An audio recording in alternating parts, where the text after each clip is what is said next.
Formula One is a lot of things, but cheap it is not. And that especially applies if you're British. If you're wanting to go to your local race at Silverstone, you'll be absolutely shocked when you see the prices there. In fact, for me in the UK, even though Silverstone's about a 3-hour drive from my house, it is far cheaper for me to go and fly to a European race, get a hotel there and get a grandstand ticket than get general admission at Silverstone for a few days. And that is when you actually have to get a tent and just pitch up in the middle of a field and probably get absolutely drowned trying to do it as well. So yeah, not really my cup of tea personally when it comes to that.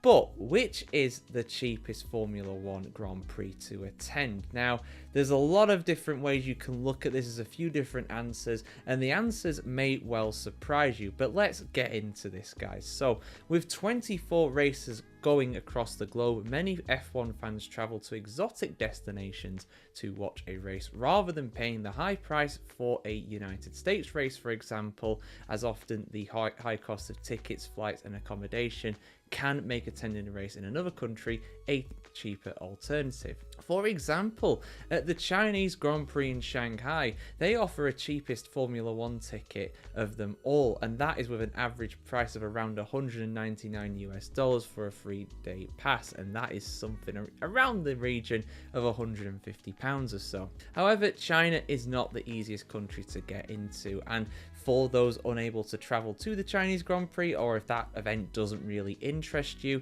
you can go to some other wallet-friendly alternatives as well. And these can be booked through experienced ticket agents such as Go Sports Travel. Of course, you can do it direct through the venue, directly through Formula One. Just go through a service that you trust and that you are comfortable using at the end of the day. Just to go back to the Chinese Grand Prix though, my good friend Jared, who of course runs the Formula One Chronicle alongside myself as well, he went to the Chinese Grand Prix many years ago and he had nothing but nice things to say about it. Very, very organized, very clean, very efficient, very easy to get around. So there is that as well. I would like to go. I think it'd be a cool one to go to personally. But one that I have gone to and I can say is definitely a cheap one to go for is the Hungarian Grand Prix.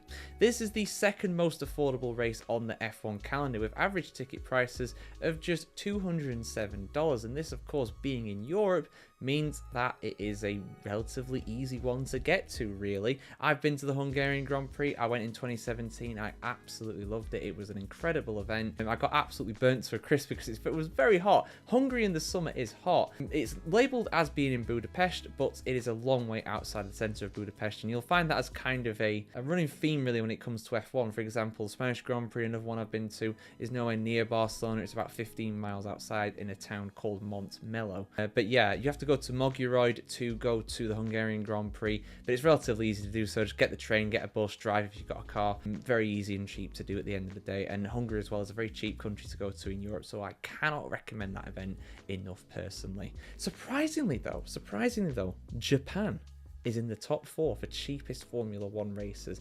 Bahrain is also up there as well when it comes to weekend tickets. So if you have the money to get to Japan, or you're already in Japan, if you're going on holiday there, get to the F1. It's one of the cheapest events on the calendar. That is incredible for Suzuka. Take note, Silverstone. And while ticket prices have generally increased across some of the F1 calendars, some venues offer better value than others. European races like those in Spain, Italy and Austria present relatively affordable options as well. And a good thing with going to European rounds as well is that you also get the action of Formula 2, Formula 3 for some of these events, F1 Academy, Porsche Super Cup. It's a full weekend of racing usually if you go to some of these European events. It's not the case for all of them, of course, but quite a few of them are too.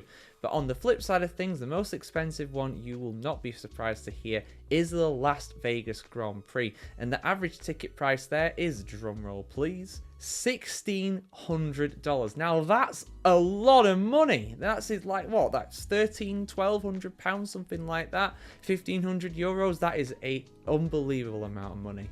Some would say that is a crime, that is blind robbery, but of course that is Sin City, and of course they don't care. They race for the money, not as one, and that is very much a showpiece event to wine and dine Formula 1's VIPs. But yeah, there we go, guys. So the cheapest Formula 1 Grand Prix to go to on the calendar is China, followed by Hungary, and other cheap options, of course, include Japan and Bahrain. Other cheap ones in Europe include Spain, Italy, and Austria as well. Belgium's a little bit more expensive, a little bit tougher to get to. That's another event that I've been to. But yeah, going around Spa is absolutely priceless, so there is that, and it might not be on the calendar for much longer either, so take advantage of that while you can. But yeah, have you been to a Formula 1 Grand Prix, guys? How expensive was it? Did it surprise you in a good or a bad way? I want to hear your thoughts in the comments below, and of course keep it subscribed to the F1Chronicle.com to see much more F1 explain videos and other content just like this.